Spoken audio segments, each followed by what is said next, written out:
కొత్త ఎమ్మెల్యేల్లో 190 మందిపై క్రిమినల్ కేసులు, అందులో 14 మందిపై హత్య కేసులు, ఇద్దరిపై రేప్ కేసులు. ఏడీఆర్ నివేదికలో విస్తుపోయే నిజాలు. హాయ్ హలో నమస్తే, వెల్కమ్ టు సౌత్ టీవీ. నేను లావణ్య. ప్రజాస్వామ్య దేవాలయం అంటే ఏంటో తెలుసా? చట్టాలు చేసే చోటు, ప్రజల కష్టాలు తీర్చే చోటు. కానీ పశ్చిమ బెంగాల్ అసెంబ్లీని చూస్తే మాత్రం ఇది చట్టసభలా లేక ఖైదీల గదులా అనిపిస్తోంది. అక్కడ గెలిచిన ఎమ్మెల్యేల జాతకాలు చూస్తుంటే సామాన్యుడి వెన్నులో వణుకు పుడుతోంది. రేపిస్టులు, హంతకులు, కిడ్నాపర్లు వీళ్ళంతా ఇప్పుడు మనల్ని ఏలే నాయకులు. అసలు బెంగాల్ రాజకీయాల్లో ఏం జరుగుతోంది? ఏడీఆర్ నివేదిక బయటపెట్టిన ఆ పచ్చి నిజాలేంటో ఇప్పుడు చూద్దాం. బంగారు బెంగాల్ కావాల్సింది పోయి ఇప్పుడు నేరాల జంగల్గా మారిపోతుంది. అసోసియేషన్ ఫర్ డెమోక్రటిక్ రిఫార్మ్స్ ఇచ్చిన రిపోర్ట్ చూస్తే కళ్ళు బైర్లు కమ్మాల్సిందే. కొత్తగా అసెంబ్లీలో అడుగు పెట్టబోయే 292 మంది ఎమ్మెల్యేలలో ఏకంగా 190 మంది పైన క్రిమినల్ కేసులున్నాయి. అంటే 100లో 65 మంది ఎమ్మెల్యేలలో పోలీసు రికార్డులు నిందితులే. 2021లో పోలిస్తే ఈ సంఖ్య భారీగా పెరగడం గమనించాలి.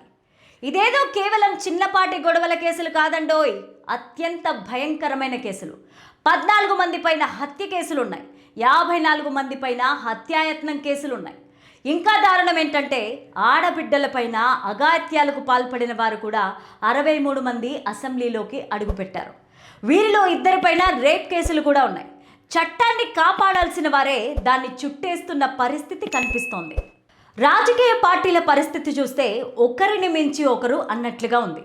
బీజేపీ నుంచి గెలిచిన 206 మందిలో 152 మంది పైన కేసులున్నాయి. అంటే 74% మంది నిందితులే. ఇక అధికార తృణమూల్ కాంగ్రెస్ కూడా తక్కువ తెలియలేదు. వారి ఎమ్మెల్యేల్లో 43% మంది పైన క్రిమినల్ కేసులు ఉన్నాయి. ఆశ్చర్యకరమైన విషయం ఏంటంటే కాంగ్రెస్ నుంచి గెలిచిన ఆ ఇద్దరు ఎమ్మెల్యేల పైన మాత్రం ఒక్క కేసు కూడా లేదు. రాజకీయాల్లో కేవలం నేరం మాత్రమే కాదు, ధనం కూడా రాజ్యమేలుతోంది. బెంగాల్ ఎమ్మెల్యేలలో 61% మంది కోటీశ్వరులే. మొత్తం 292 మందిలో 178 మంది కోట్ల రూపాయల ఆస్తులున్నాయి. గతంలో 54%గా ఉన్న కోటీశ్వరుల సంఖ్య ఇప్పుడు మరింత పెరిగింది.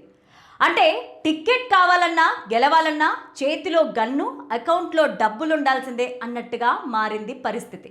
నేర చరిత్ర ఉన్నవారు, కోట్లు గడించిన వారు అసెంబ్లీకి వెళ్తే సామాన్యుడి గొంతుని ఎవరు వినిపిస్తారు?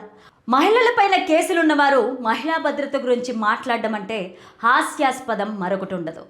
ఓటర్లకు వేరే దారి లేక పార్టీలో నిలబెట్టిన నేరగాళ్ల మధ్య ఒకరిని ఎంచుకోవాల్సిన దుస్థితి ఏర్పడింది.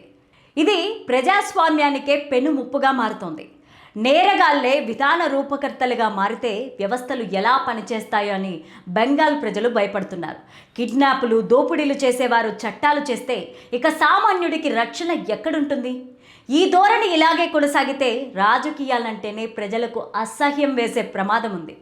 బెంగాల్ రాజకీయ యవనిక పైన పడిన ఈ మాయని మచ్చను తుడిపేది ఎవరు? చూసారుగా, గెలుపు గుర్రాల పేరుతో పార్టీలు నేరగాళ్లు ఎలా రెడ్ కార్పెట్ పరుస్తున్నాయో. చదువుకున్నవారు, నీతిగా ఉండేవారు రాజకీయాలకు దూరమైతే చట్టసభలు ఇలాగే రౌడీల అడ్డాలుగా మారిపోతాయి. ఈ పరిస్థితి మారాలంటే ఓటరే చైతన్యవంతుడు కావాలి. నేర చరిత్ర ఉన్నవారిని ఓటుతోనే తరిమి కొట్టాలి. అప్పుడే ప్రజాస్వామ్యం బతుకుతుంది. మరి ఈ ఘోరమైన గణాంకాలపైన మీరేమంటారు? చూస్తూనే ఉండండి సౌత్ టీవీ.